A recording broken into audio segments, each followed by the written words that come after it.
The story begins in the open ocean, where a violent storm rages, and four young men have been clinging to life in their overturned boat for 13 hours. The story then shifts back 1 week earlier to a sports training camp in Florida, where NFL football players are training. Among them are Marquis Cooper, Corey Smith, and their friend Nick Schuyler. In the evening, they gather with their wives for a barbecue by the pool. They discuss an upcoming deep-sea fishing trip. Will Bleakley joins them. He has just been fired. Wanting to support their friend, the athletes invite him to join them for fishing on Saturday. Early on Saturday morning, February 28, 2009, Will visits a sleepy Nick. While the host tries to wake up, the guest prepares sandwiches in the kitchen for the recreational trip. After saying goodbye to his wife, Nick puts on a jacket given to him by his mother and jumps into the car with his friend. They drive to Cooper's house, where he is already waiting with the boat loaded onto a trailer. Cooper says goodbye to his wife and daughter before they set off. Before dawn, the friends arrive at the pier and launch the boat into the water. So that nothing distracts them from the excitement of fishing, the men place their phones into waterproof bags to protect them from salty seawater and hand them over to Nick. Will asks, just in case, whether the boat has a radio, not wanting to be left without communication. At sunrise, the boat heads out into open water, unaware that at the same time Nick's mother, Marcia, is calling him to warn about an approaching storm. The morning news had reported an unfavorable weather forecast. Shortly afterwards, she calls Stu, Nick's father, to share her concerns. The old man tries to reach his son, but Nick, absorbed in fishing, doesn't hear the phone in his backpack. After trying their luck in one spot, the fishing crew moves the boat to another place, hoping the bite will be better there. They had to row either toward the black rocks or the white cliff. At the new spot, Cooper drops the anchor. The fishing has already lasted 8 hours. Besides the friend's modest catch, Nick has come down with seasickness and lies down at the bottom of the boat to sleep it off and recover. Once he feels better, he talks with Cooper, complaining about his difficult life. A midlife crisis has hit him, forcing him to think about what he has done with his life and where it is all heading. During their heartfelt conversation, they notice that the weather, like leftover New Year's salad in early February, starts to deteriorate. They decide to head back to shore. Corey tries to pull up the anchor, but it has caught on something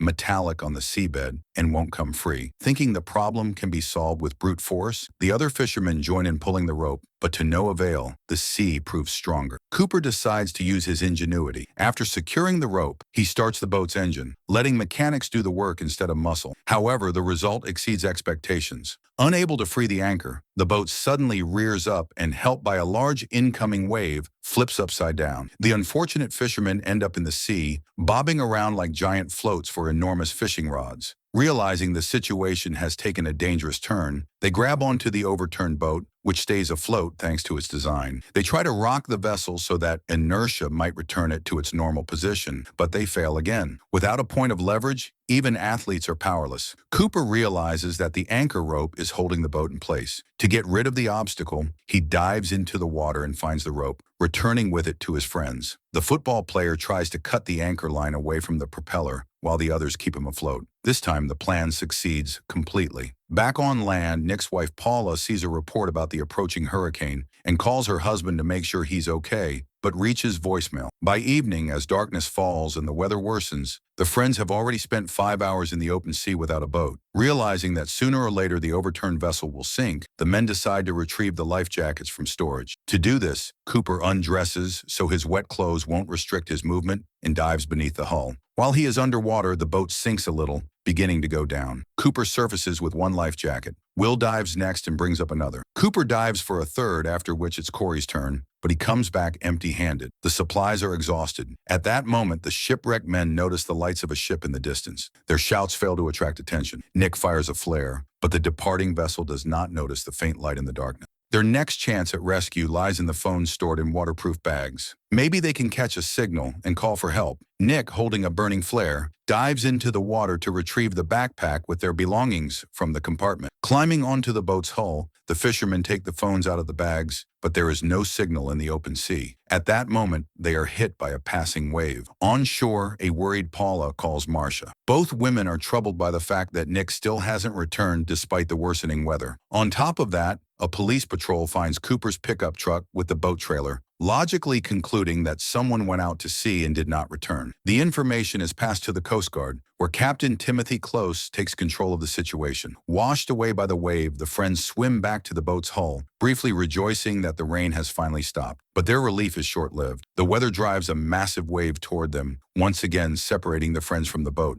Lost in the raging sea, the castaways try to orient themselves amid flashes of lightning. One of them manages to find the boat and calls out to the others, who swim toward the sound of his voice. By this point, they have been in the water for 10 hours. Despite Corey's encouraging speech, Cooper loses strength from hypothermia and collapses in Nick's arms. The friends try to warm him by huddling together in one large, tight group. Meanwhile, Cooper's wife calls Paula to ask whether her husband has contacted her, but no one knows anything. There has been no word from the husbands who went fishing. After this conversation, Paula calls the Coast Guard to share her fears that her husband has been caught in the storm. Captain Close takes the information into account, clarifying details about how many people went out to sea and the size of the boat. Given that no distress signal was sent, he suspects they were shipwrecked before they could issue an SOS. He orders aircraft to be launched to try to locate them from the air. After 20 hours in the open sea, Cooper begins to have an uncontrollable hysterical episode. He pushes Will into the water, forcing the others to restrain him so he doesn't make the already dire situation worse. Hypothermia continues to take its toll, and his condition deteriorates further and further. The rescue aircraft, flying over the Gulf, is unable to find anything. Visibility is near zero. Even night vision equipment offers little help. Meanwhile, Cooper's wife is informed that the situation has been upgraded to distress, and they are asked to locate the GPS tracker on the boat, if there was one. With Paula's help, she finds a tracker and provides Captain Close with the coordinates where the boat was last recorded. It turns out that there had been a shipwreck at this location before. This is exactly where Cooper planned to go fishing, which he had told his wife. The Coast Guard sends a helicopter to the provided coordinate. The survivors are suffering from hypothermia, especially the athletes, whose years of training have stripped away all protective fat. Another wave washes Cooper off the boat. Nick jumps into the sea after his friend but cannot find him. Exhausted, Cooper stops resisting the element. His football teammate develops a fever and hysteria. While trying to hold his friend, Will is knocked into the water by the waves but returns to the boat. Mourning the presumed death of Cooper, Nick sees the lights of a rescue plane in the stormy sky. However, the rescuers above cannot see what is happening on the turbulent sea and fly away. Meanwhile, a helicopter reaches the specified coordinates. When Nick tries to signal with his phone's light, the pilot reports seeing faint flashes. Rescuers on the helicopter use night vision equipment to search the area but find nothing. Due to the intensifying storm, they are forced to return to base, leaving the survivors in despair. Captain Close decides to act by sending a team on the ground to the disaster area, led by Lieutenant Patrick Pesky. The lieutenant informs the crew via radio about the new task, locating and rescuing the shipwrecked individual. On a gray, rainy morning, Nick and Will notice that only the two of them remain on the boat. Corey is gone and unresponsive. It is logical to assume that he met the same unfortunate fate as Cooper. Nick realizes he hasn't frozen yet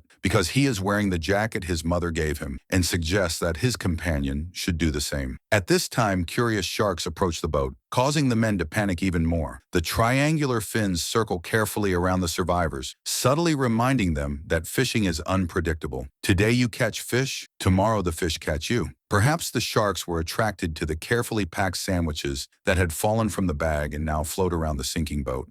To distract themselves, the men talk about God, but Nick does not share this concern. With childlike simplicity, he blames a higher power for everything that has happened. Meanwhile, news reports announce the missing fisherman and that the Coast Guard has halted the search. Marcia goes to the Coast Guard headquarters to confront Captain Close, but he tells her the reporters were mistaken. The search continues, albeit not fully by air. As the weather permits, planes will eventually be sent. The two survivors continue clinging to the hull of the boat, repeatedly washed back into the sea by waves. To improve their stability, Nick detaches cables from the boat motor so they can tie themselves to it. At some point, they see a helicopter and a plane in the sky, but both are too far to notice the two men in the waves. The men continue a tormenting wait in uncertainty. Will suggests diving to retrieve food from the boat. Hunger does not play in their favor. Since Nick cannot detach the hose from the motor, Will makes 2 dives and retrieves the supplies. After eating, they notice something like a fire in the fog and take a phone from their backpack to call for help. But there is no signal. They are far from shore. The men decide to swim toward the source of the mysterious light. However, Leaving the boat, they lose their bearings and drift apart, getting lost in the fog and waves. They call out to each other but cannot coordinate in the open sea. Eventually, they decide to return to the boat, where they reunite. Pilots report to Captain Close that the search continues but is unsuccessful. Captain Tornado also circles over the waves with no better luck. Will and Nick have now been in the open sea for 30 hours. Exhausted by hypothermia, Will wonders why the overturned boat has not yet sunk. Finding no answer, he curls up on the boat's hull. Will asks Nick to say goodbye to his family for him, then tries to detach the cable to float free in the sea. Nick tries to stop him, but a wave sweeps him away, leaving his weakened body tied to the cable. Another wave carries him away completely, leaving Nick alone and desperate. Although the Coast Guard has lost hope of finding the missing men, Captain Close is determined to continue the search. Captain Tornado completes its patrols in vain, only to clear its conscience, leaving observers on board. Even Paula leaves a voicemail for her missing husband, admitting she has almost accepted his loss. Nick drifts alone in the vast ocean, tied to the motor. Sitting with his back to the direction of movement, he does not immediately notice the lights of a nearby ship in the thick darkness. He waves his arms to attract attention, but the ship vanishes into the night. Morning comes again. Nick has spent 42 hours at sea. In a desperate move, he unties the hose that helps him stay near the motor. He lies exhausted on the back of the boat, unaware that another motorboat is approaching. The rescuers notice him and move to help. Sailors report to the Coast Guard, and Captain Close dispatches a helicopter to the coordinates. Nick regains consciousness, unsure whether the chaos around him is real or imagined. Rescued, he calls out his name, and soon his mother and wife receive the joyful news. However, the news is tragic for Cooper's wife and daughter. The other missing men are searched for several more days before being declared dead at sea. 6 months later, the surviving Nick still hears their voices in his head. The film ends with photos of the real-life people who inspired the character. If you liked the video, don't forget to like it. Subscribe to the channel. See you in the next video.